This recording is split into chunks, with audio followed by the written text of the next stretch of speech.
We really do need to look at this as an equity issue, and preserving access to telehealth is essential. I spoke earlier about how quickly the General Assembly, and you heard Senator Lamb talk about the emergency legislation that he was lead on, but also the governor moved to clear up barriers that would potentially impact access to care. And telemedicine was one of those. So regulators very quickly came together so that seniors and children and families, especially those in rural and underserved communities, would face fewer barriers to medical access.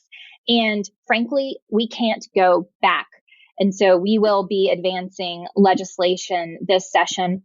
We hope to make many of those temporary policies permanent so that we are not leaving thousands of Marylanders without care. We view this as a proven way to deliver care efficiently and high quality. It certainly is high in terms of patient satisfaction.